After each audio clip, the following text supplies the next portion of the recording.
Hi, this is Scott Garibay, and today we're going to talk about tabletop role-playing games and the importance of the Root tabletop role-playing game, which is currently Kickstartered. It's successfully Kickstartered. It has 30 days left on its Kickstarter. It only had a funding goal of $10,000. It's already at almost $250,000. I would not be surprised to see it go to $500,000 to $1 million easily, right, by the time it finishes. I think this is a really historically important tabletop role-playing game that is being developed right now. So let's talk about this, and let's talk about the importance. So let me just define what this game is, fully. So Root is a really successful tabletop. Root is a really successful board game that came out about 3 years ago. It's relatively new. It is absolutely a member of the hotness in board games, right? I go to PAX every year, PAX Unplugged, which is all board games in Philadelphia. Fantastic convention. If you're anywhere on the East Coast and you can make it, it's totally worth it. And if you're rich and you can come from anywhere, it's definitely worth it. It's really fantastic. It's wonderful. And I've seen Root many times there. I do not own Root. I have never played Root, and I give absolutely no apologies for that. Root has been on my to-get list for a long time, but I will tell you right now, I love tabletop role-playing games, and I struggle to keep up with the awesome tabletop role-playing games that are ours.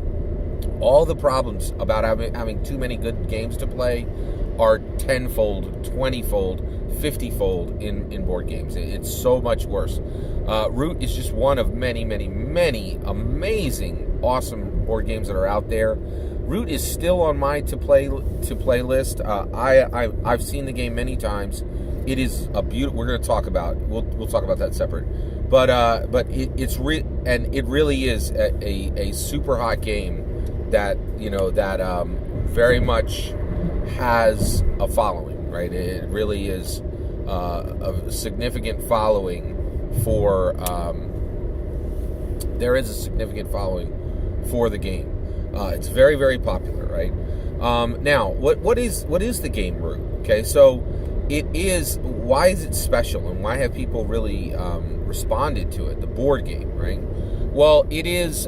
It's Risk, but much better rules, much more defined scope, and the board game itself is absolutely stunningly beautiful. It is really a dramatically good game. It's just a really powerfully good game. It's from a rules design perspective. So it's a really well designed game, so it's tight as a drum from the Risk perspective. But it is the story of war, right? So it's a war game. Now, there's really nothing special about that in board games, right? We've had war games before.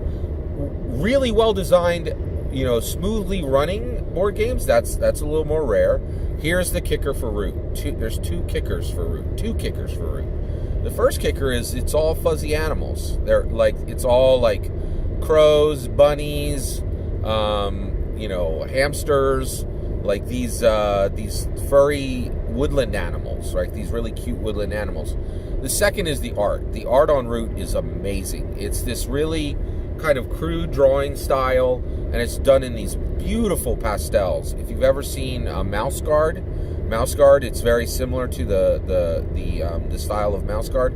It's beautifully crafted, right? So Root, the board game, has really carved out an incredibly successful space within board games, which is not easy. If you are considered 3 years out, still part of the hotness crowd, like, you're doing something right, and they are. And now I apologize that I don't know the makers of the game of Root, the board game. But whatever company's making them, they're doing a great job with this. All right. You got Root, right? Doing great. You got the board game.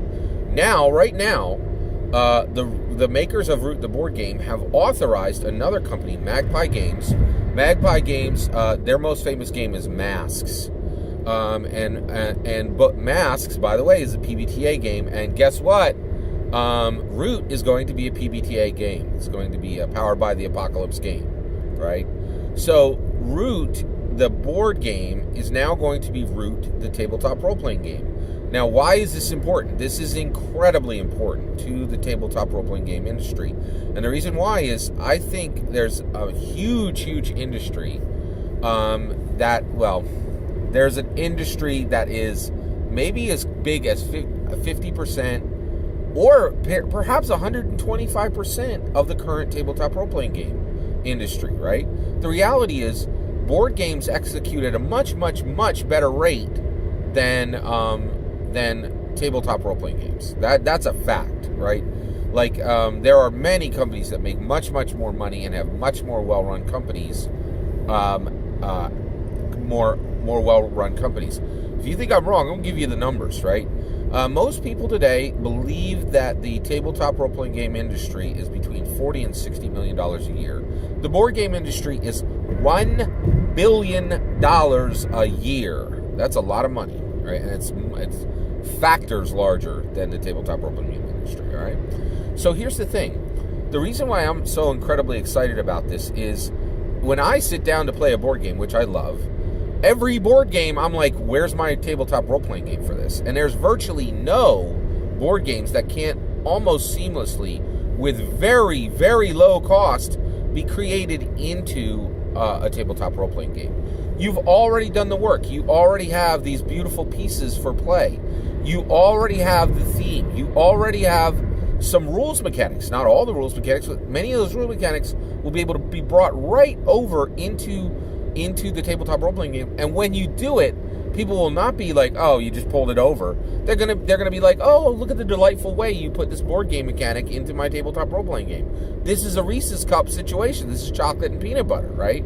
It's a no-brainer, right? And why? Now, I really want to kind of double down on this. It's incredibly important for the industry. It's incredibly important for the industry. Here's why, okay? So one, the board game industry is already meeting with factors of success beyond what tabletop role-playing games are, right? So basically, if you can bring a Splendor tabletop role-playing game, if you can bring, there's so many hot new games that have come. A Crow's tabletop role-playing game, right? There's just so many, like a Sagrada tabletop role-playing game, right? A Azul tabletop role-playing game. They're going to have these amazing play pieces on day one. And the other thing is, you can make money, and having a tabletop role-playing game can attract more people to your board game. And also, it's another revenue stream at very low risk, right? And this is going to work in both directions, right? Sagrada, it's a new game about stained glass, right? I would love to see a tabletop role-playing game for Sagrada, right? Sagrada came out a year and a half ago, right? If you release a Sagrada tabletop role-playing game today, right, it just reminds everybody that the board game's right over there, right? And it gives juice to that old game, and more copies will be sold. In addition to that, the people who bought Sagrada, and it's sitting on their shelves because they bought 5 games since, right, they're going to go, oh man, I'll play Sagrada now, and I'll get very excited, and I'll buy the Sagrada tabletop role-playing game, right? And this is really important for the tabletop role-playing game industry, because one of the things is, it's arguable that there should be no tabletop role-playing game companies, right? Yeah, I know. Let's get all the way there, all right? I think it's arguable today there should be no tabletop role-playing game companies, right? Dungeons & Dragons is proof of this, right? Is Dungeons & Dragons a tabletop role-playing game company? No. In fact, Dungeons & Dragons' worst days were from 1974 to 1997, when it was owned by a company who made primarily tabletop role-playing games, right? Right now, Dungeons & Dragons, in its best years ever, is owned by a toy company, Hasbro, who is so far afield from tabletop role-playing games that they just bought Death Row Records. Yes, Death Row Records, Dr. Dre, Snoop Dogg, Tupac, Death Row Records, right? So that's my point, is like, really, the more we think about it, like, and I'm going to drop some science on you here. Think about it, right? It's it's becoming very arguable that no companies, like Monte Cook Games is structured incorrectly. There should be no more Monte Cook Games. There shouldn't be games there shouldn't be companies that specialize in tabletop role-playing games. Your best option is that tabletop role-playing games should be a product line within a successful company. And guess what? The board game industry company is far more successful and has far more well-executing bean counters to protect the volatile product lines that come out of tabletop role-playing games, right? Tabletop role-playing games are incredibly difficult to make. A perfect example of this. Last year, right, I got really, really excited about an amazing game called Overlight. Fantastic game. Beautiful world. Actually, marginally executed rules and absolutely terribly executed art. There's some beautiful paintings in that book, but they bobbled that thing. You don't even get the heritage, the heritage, lineage, ancestry lineup. Every D&D book has elf, dwarf, human, right? Like, and they show them next to each other. You know how tall they are. Like, if you think I'm wrong that the art in Overlight is poorly executed, they don't even have a heritage lineup, right? Like, you can't, like, I was on like page 250 of the book, right? And I'm like, how tall is this species? Right? It is weird, right? Like, and it's all over. That book has really, really very uneven art, right? Some beautiful, beautiful paintings that are emotionally stunning, right, when you look at them. And then stuff that looked like it should have been left in the sketchbook, right? And so that's my point, is like, there's a lot of tabletop role-playing games companies, and some of them execute well, but like, even Monte Cook Games last year, they released this very, very ambitious product, which was the Black Cube, but like, it really makes you wonder if that was a good, sound business decision, right? So when I look at Root, the ramifications of the Root tabletop role-playing game are massive, right? It really points to the possibility that the best future for tabletop role-playing games could be that they transition so that we transition away from having tabletop role-playing game companies to tabletop role-playing games really being understood as a product line that should exist in extremely well-executed board game companies, right? And the thing is, every board game I play today, I am already thinking, where is my tabletop role-playing game for this, right? And I really, and Dungeons & Dragons has already done this backwards, right? Dungeons & Dragons will bring out Dungeons & Dragons got this on rails, man. I'm talking greased, like, hover rails. Like, they have got this so well down. They bring out one product every year, Storm King Thunder, right? And then you're going to get your Storm King Thunder's dice set, and you're going to get your Storm King Thunder book. You get your Storm King Thunder dice set. You get your Storm King Thunder miniatures. You get your Storm King Thunder socks, right? And get this, you get your Storm King Thunder board game, right? For every major release book, they are now firing off a board game for Dungeons & Dragons on, that they're creating board games from their tabletop role-playing game. They're doing it in reverse, right? But the reality is, realizing that board games are an incredibly natural extension of tabletop role-playing games, and that tabletop role-playing games can be an incredibly natural extension of a board game, and that once you make either one, making the other one is a trivial task that you already have sunk costs into, and that if you just go a little farther, you have an entirely new product line, right? And so I really think that this Root tabletop role-playing game is another very strong reminder that the board game industry and the tabletop role-playing game industry should really be married. They should be married, right? And that union should be consummated, right? Like, and I'm talking at every level, right? Like, I really don't think there are many board games that should not have a tabletop role-playing game, and there should not be many tabletop role-playing games that do not have a board game. I'll go even further than that, right? Like, we're really, this Root game is really fantastic. It's beautiful. By the way, there's a quick start you can download for free. Super fun to read, beautifully executed. Magpie Games is going in exactly the right way, except for PBTA. I think the PBTA is a really bad idea, and they should not have chosen that system for it. personally. So I know that's a whole video in itself, but I'll keep moving here. So not only am I convinced that board game companies should really be building up these very important that these board game companies should be creating tabletop role playing games as a co-product line with every one of their board games. There should be a tabletop role playing game, and that every tabletop role playing game should be doing a card game or a dice game or or some type of board game that will be a co-product line.